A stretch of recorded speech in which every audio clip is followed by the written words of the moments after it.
Welcome to the Denton Vibe with Diva Girl Ellie, powered in part by Classic of Denton. The views and opinions expressed by the show hosts and their guests are those of the show host and guests, and not necessarily those of the sponsors, DentonRadio.com, or the Denton Convention and Visitors Bureau. For more information, visit the Policies and Procedures page at DentonRadio.com.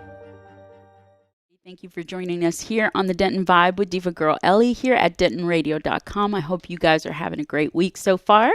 And today we have Gwen Johnson here from the Torchsingers. Torchsinger training. I was going to add workshop to it for some reason. Well, you can add workshop. That's what I was thinking of. But we're going to find out all about Torchsingers and who Gwen is and get to know her a little bit. So thanks for being here. Thank you. I'm glad to be here. I'm so glad to have you. So let's talk about who Gwen is as a Dentonite and hear a little bit about you as a person here in Denton. Okay. Well, I am a Dentonite. I was not born here, but I did grow up here. Mm-hmm. Grew up in Argyle, graduated from Denton High School, did my bachelor's with a major in music from North Texas, and I married a Denton guy, and he joined the Air Force. He's a trumpet player. He was in the Air Force band. So we were away from Denton for 21 years while he was serving, but our family was still here. So he retired from the Air Force in 2006, and we moved back here to be close to family. Nice. And I have 4 kids. 3 of them have graduated from University of North Texas also. Nice. So we have ties right here. Yeah, definitely. You're rooted, so Yes. you're not going anywhere. Yeah. Okay, so I'm curious. Are your kids musical as well? They are. My oldest son did a radio, TV, film degree with a music minor, and then my second son has a music degree. He lives in Nashville and is trying very hard to break in, to make it. Yeah. He moved there. He joined a Denton band called Seren, and moved there to play with them. And after about a year of that, they all kind of went their separate ways. But he's in a few different things that he thinks are going to take off. And then my third son is very into the studio part of music. And he does a lot of, I don't really know what he does, but it has to do with sampling, and it's all electronic, and which is not the production of putting it all together. But he's got a big setup in his room, and he spends a lot of time in that. And then my daughter has a theater arts degree and has done a lot of local musical theater. So, they're all musical. So I can imagine being at your house would be very, very, I would say fun. I would say interesting, and just hearing everything going on with all of them. It's just going to be creatively inspiring. There's usually a trumpet player doing scales in the background, and I might be in the front room working on music or teaching a voice lesson. So that's why we're here today. We're going to get to know you on a musical level, and you're obviously doing Torchsinger classes. It's a training class. So tell us a little bit about how you got to that point. Well, I have a friend who does some vocal jazz coaching at the University of Wisconsin in Eau Claire, and she was visiting me, and she said, "Gwen, you need to do this class. I know someone who's doing this class, and they call it Torchsinger 101. And I said, "Well, what are they doing?" And she said, "Well, they're just, singing jazz." And I thought, well, that sounds like a lot of fun. So I kind of did some thinking about it and investigation, and structured a 6-session class where we get together once a week on Saturdays, Saturday mornings. And the class is really for people that are at any spot musically. I've had a number of people take the class that have music degrees. I've had some that have only sung in their church choir in the section, have never done anything other than that. I've had some great soloists who learned everything by ear, have never read any music, or have only done a certain style. I've had classical singers, I've had gospel singers, and it really is open to anyone. The requirement is that they have to love to sing. Nice. And I also say in my kind of blurb about it that they need to be a lifelong learner. So what I think of when I say a lifelong learner is someone who wants to learn something new. And along with learning something new, there's always an element of risk because you're putting yourself out there in an area that you have never explored before. And, you have to think, okay, if I crash and burn, what's going to happen? I'm still coming out on the positive end because I'm still learning something. And of course, nobody ever crashes and burns. But it's just, there is an element, it takes a personality that is a bit daring and is ready to kind of set themselves out of their comfort zone and try something different. Yes, definitely. I can imagine that there's a lot of people that probably come to you with a nice little package of stage fright or nerves or whatnot. And it's always interesting to see people come in one way and leave the other, like their alter ego starts to form as far as musically, I would imagine, or they get a little bit more comfortable with that nervousness and they learn how to channel it and use that for their performance or whatnot. But so you created this class. Now, is this class this Torchsinger something that was, like you said, you'd mentioned there was someone else that was doing a Torchsinger's class, so you've adapted it down here, or was it? Well, I don't really know exactly what they did because I haven't attended their class, but I thought about the different. At first, I had really a lot of things that I thought we were going to do, and as I started planning the class, I realized that I really had to limit myself because it really is an introduction, an introduction into, and I used torch singing, but I've had a number of people who have said, well, what is that? Yeah. And if you look up torch song in the dictionary, it says that it is a song about a love for someone who doesn't love the singer, the person sharing the sentiment. So it's a sad song. So if you think about the early big bands, the singers with the bands who would sing these sultry songs, that kind of gives you an idea of it. And then I have really taken it to kind of look at vocal jazz, not so much vocal jazz as far as improvising like an instrumentalist does, although that can be a part of it if I have someone that kind of has that in their toolbox and they want to work on that, because I do that as well. But vocal jazz, as far as the idea of experimenting goes, that you learn a song and then you take it and you experiment with it. You change it and you really try to adapt it to make it yours. So every time, hopefully, every time you perform this song, it's a little bit different. And that, again, takes some risk because it's out there. Yes. You're not following a set pattern. You can't get that note back. Yeah. But in the class, every week I prepare a different handout. The 1 week we talk about, we talk about vocal technique because I am a voice teacher. I introduce some ideas about good, healthy vocal production. But this class is not really the place to make a lot of changes because we don't have a lot of time. So everybody's kind of coming in with whatever they have. What they have. And there might be a few things that I might say, see if you can approach it this way or see if you can work on changing that. But there's not a lot of changing. It's mainly just taking what they have and adapting it so that they can have a good experience. But so I talk about vocal technique. I talk about singing a ballad. And the important thing really about singing a ballad is the lyric. That's one thing that makes musicians that are singers distinct from instrumentalists, is that we have language that we are using and communicating. So in thinking about, especially in singing a ballad, in thinking about the lyric, we need to think about, are we communicating accurately what the lyric is saying? And so sometimes that means that you're not really thinking about having the most beautiful sound that you can have. And for singers, I mean, that's a lot of times what we're thinking of.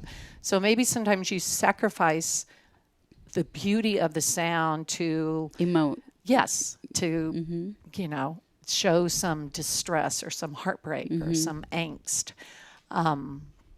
So we talk about ballad singing and the lyric. We talk about swing feel, which is very integral to jazz. Connecting with the beat, very important. We talk about mic. We have a week where we look at mic technique, and I have a sound system. I set it up with my microphone. We practice on mic. Very cool. So, and that is really important for people who are not comfortable with microphone, because if you're we've all seen people at a banquet or something, they've got a microphone and it's out here, they don't, or they put it here and it kind of slowly strays You're away. Right about that. It's like, true. it's almost like, oh, it's a snake and I want to keep it away. So we have to practice. Yeah, that. definitely. We talk about Latin rhythms, and not a whole lot because that's very complex, but just the different approach you might have if you're singing a fast Latin song to a swing song or to a ballad. And everybody in the course, we learn a group song all together. Oh, that's really neat. And that's the first thing that at our performance that we sing, and I say that that's everybody's chance to put their toe in the pool and kind of see how it feels, kind of get some of those jitters out. And then everybody learns 2 solos of contrasting styles. Oh, wow. And so then at the end of the class, our graduation is a performance. Our performances have been at Steve's Wine Bar. And nice place. I hire a really great rhythm section to play with them. And they come and they stand up and they sing their solos and they invite their friends and family. And nice. It's just a really fun experience. I would imagine so. So, okay, out of curiosity, have you ever had, and I hate to ask you this, but it's because I have these fears too. So I got to put it out on the table. Have you ever had anyone not perform? Like, I can't do it. I'm so scared. The nerves. I did have someone who could not make the performance, but it wasn't because of that. Yeah. No. And, and we talk about that. Of course, in our class, we practice our solos all together. Nice. So you have a little mini audience there that's listening to you. So you're getting, some of those nerves out of the way. Their safe zone kind of transitions them into that wider performance of the audience. Yeah. And I remind everybody that, the people that are there, which is primarily your friends and family. There are some people that are usually in the club that are just there. Yeah. Yeah. But I remind them that, those people, they are your fans. They're not sitting there going, oh, critiquing that phrase. They you should have changed this. They're like, yeah. And it is really fun to see how different people respond. Yeah. I've had some people that, took the class and I thought, I wonder how they're going to be in performance. And they were just like a seasoned professional. They were comfortable. They were talking to people. Their alter egos come out. Yeah. And the audience loves it because, of course, everyone who's at the club is sitting there imagining, I could never do that. I would never want to get up there. Or maybe they're thinking, oh, I'd like to do that. Yeah. And sometimes part of that fear is so, it strikes you, but then there's that one little piece of you that's like, if I don't do this now, I'm not going to do it, or I should inquire. That's the first step. Once I get the information of the class, going is the hardest part. Usually people get over the fear of singing in front of other people, and it's just a matter of taking that first step. And I know it's a singing class and it shouldn't be that fearful, but some people have a valid fear of singing in front of others, and it's something fun. It's good for the soul. Music and singing and performance is good for the soul. It challenges you. It challenges your personality. You can become another I'm not going to say another person, but people do become another person on stage because it's a way of letting things out that you wouldn't do in normal conversation, especially with music. It's just so easy to do that. One of the things that I talk about is performance practice, which I have a master's degree in classical voice, and that's very much a part of the performance of art songs and operatic pieces, that you are thinking about your character. How should your character act? How should they look? What should be their facial expression? But it's very applicable to any kind of music. Just practice performing. Stand in front of a mirror. Think about, what is my song about? Watch yourself, which that is hard to do, but watch yourself in the mirror. Am I like really happy and I'm singing this sad song, or do I look really worried and I'm singing a song about, springtime? So that performance practice also, kind of helps to prepare you, imagining yourself in that situation, doing those things. And it's so weird that you say, they're funny you say that, because when we watch music videos about any of our favorite singers and you're wrapped up in the video and they're singing, performing, they always have a certain look with the lyrics at a certain time. And, you're like, how do you get all that emotion to do it at the right time? And you have to practice, what you want to give out for the song. And it's just, I find it very interesting, because sometimes you'll watch performers and people perform all the time around town and they're great at it, but they're in front of a mic performing a good song.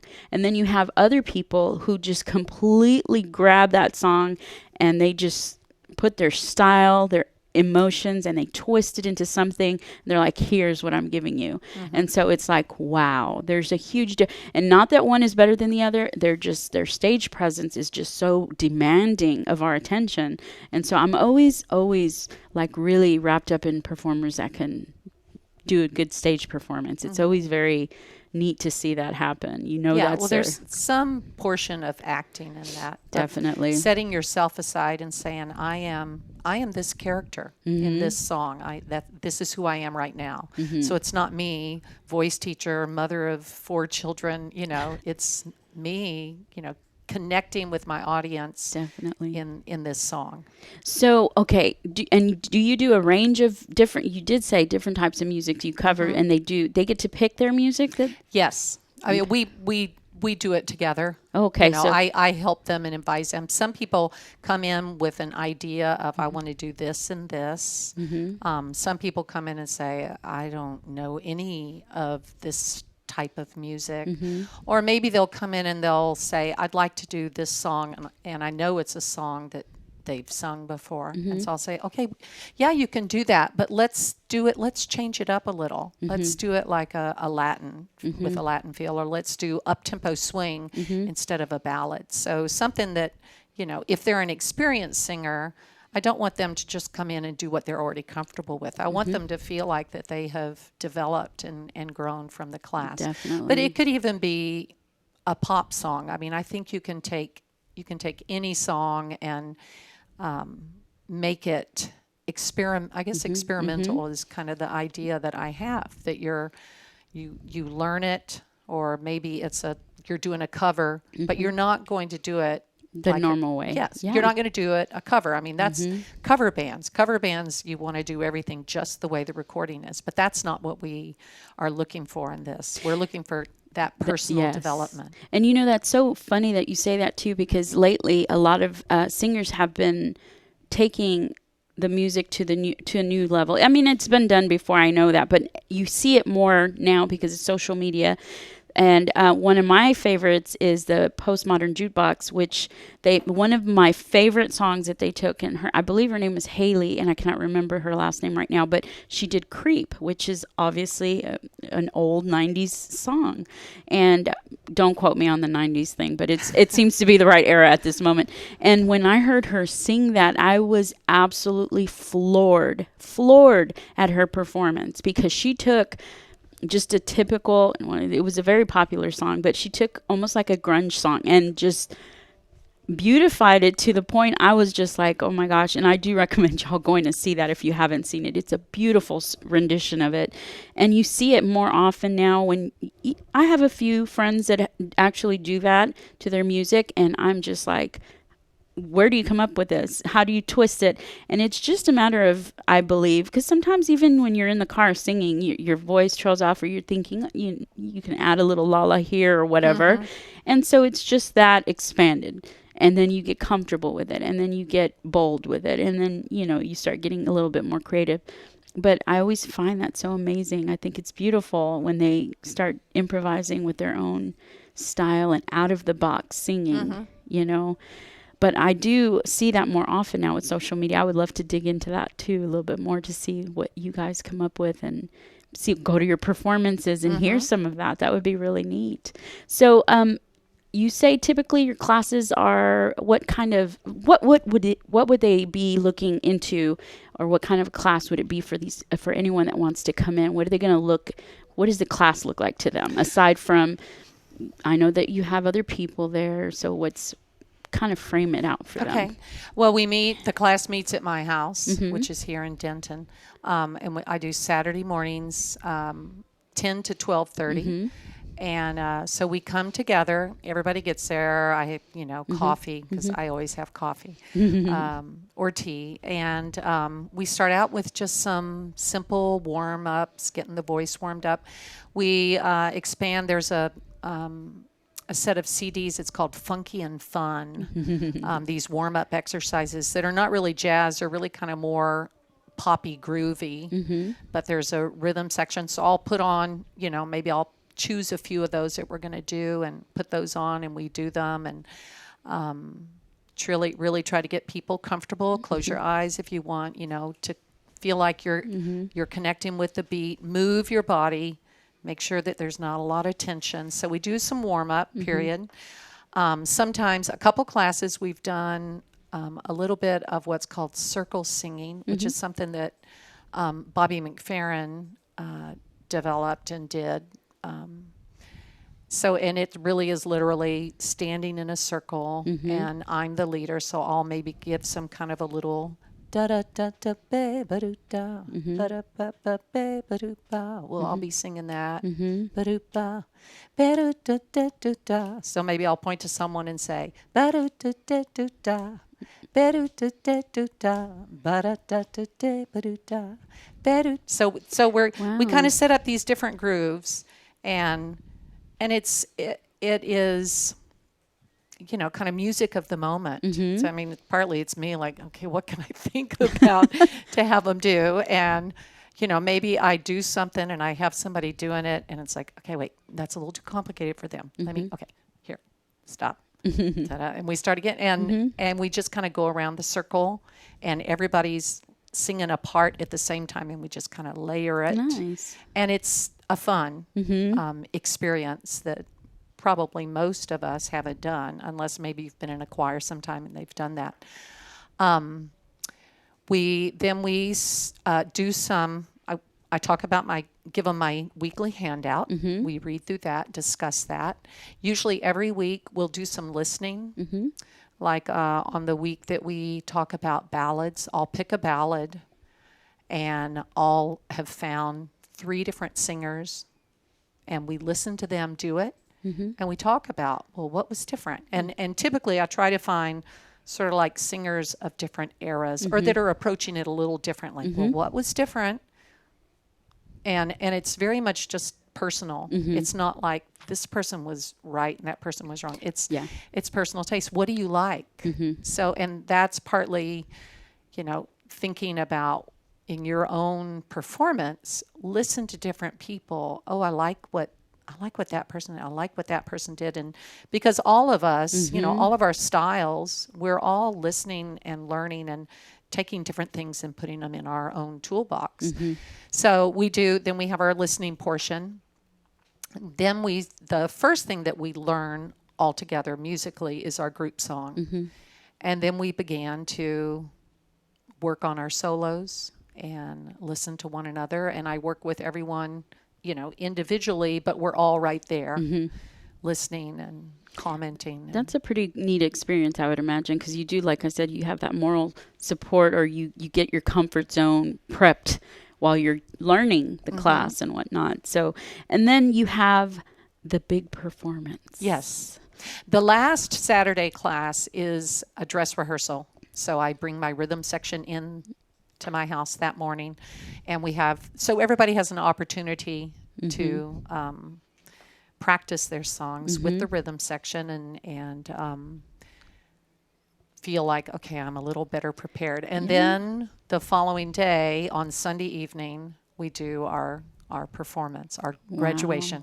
That's really neat. Now, you do this at Steve's Wine Bar. So if you guys have ever been out there, which I'm sure a lot of people have, it's a really neat place to come out and listen to music.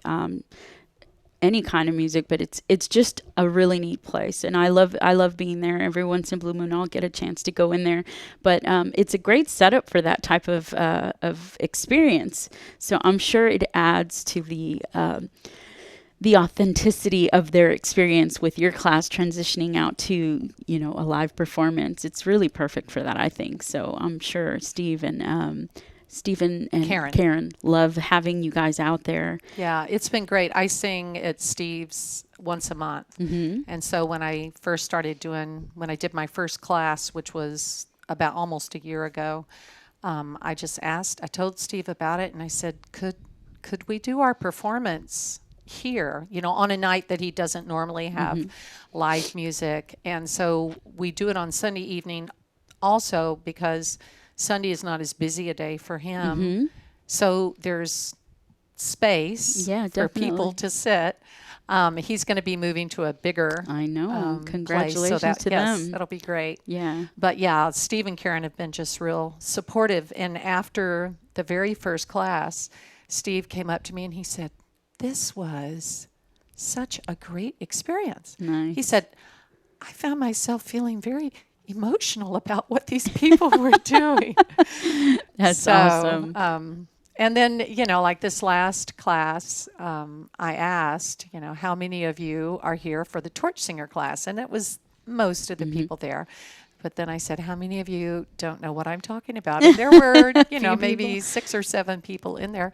They stayed the whole time. They loved it, That's always great when people actually get wrapped up in your performances, or impromptu. They happen to be there. They weren't there, but hey, now you have that many more people watching out for you guys. Yeah. So it sounds like a wonderful experience. So where would people go to inquire or sign up or even catch you at a performance, or maybe even some of your students? If I have a Facebook page called Torchsinger Training, they can go to that and they can message me if they want to be on a list and they want to get information. If they like my page, when I'm starting a new class, I always post it there. Okay. I have my own Facebook page, which is Gwen Montgomery Johnson, and I usually do events on it. I also have a website, which is www.gwenjohnson.net, and Gwen is a little unusual. It's GWINNE, Johnson.net. They can go to that. I have an email list if they'd like to be on that, and I send out emails when I'm doing a performance or when I'm doing a new class. They can go to that and they can listen. And do you have videos up on there? I have some recordings from a CD that I did. Very nice. Yes, and I'm at Steve's usually the second Tuesday of every month. Tuesdays are his vocal evening. Okay. And the second Tuesday is usually when I'm there. Every once in a while things will switch around because somebody has a conflict, but very from nice. 8 to 10. So yes, people need to come out and check us out. And one of the things that the singers that have been a part of the class have really enjoyed was just working with these incredible musicians that I hire to play in the rhythm section. Nice. That is, an experience that a lot of them have never had. Absolutely. It's really empowering. Yeah. To perform with an actual live band is completely different than just singing into a mic to a CD or whatnot or MP3 at that point. So that's pretty amazing that you get to give them that before and after to experience your whole class and the wisdom that you're sharing with them about the experience in music. So we know where to find you, and you did say you have an upcoming one on the second Tuesday. Yes, At I'll Steve's. be singing. That's my gig. Okay. On Tuesday, I think it's May the 14th. Okay. I should know that. I do have time in my schedule to do another Torchsinger class. I'm going to be out of town in June. But if I have enough people sign up, I'm going to do one. It'll start the first Saturday in May, and the last class will be the first Saturday in June. Okay. And the performance will be the first Sunday in June. Okay, I was just going to ask you that. So you guys get ready. Come sign up with her. Whew. I may have to do that one day. I would love it. It would be so fun. I would love to do it with you. Yes, definitely. So I'm going to make time to commit to that. And as soon as I get that cleared out, I will be like, okay, Gwen, I'm ready. Okay. Thank you so much for coming out Thank and you. hanging out with me today and letting us know what Torchsingers is. I was really happy to find out about it. It's exciting because a lot of people don't know where to connect to stuff like that unless they're in school or, you know, whatnot. They happen to know somebody who's an instructor. So I'm glad we're putting it out there for people who enjoy music, and you're going to take them and create and put them out there into the world. So thank you for doing that. And I want to catch one of your performances and your showcase with your students. Thanks. So you'll see me coming out one day. Yay. So thank you guys for joining us here on the Denton Vibe with Diva Girl Ellie. We will see you next week. Have a good one. Well, thank you for tuning in. We hope you enjoyed the show. We want to thank our partners and sponsors who made this show possible. And now stick around for a word from all of us here at Discover Denton.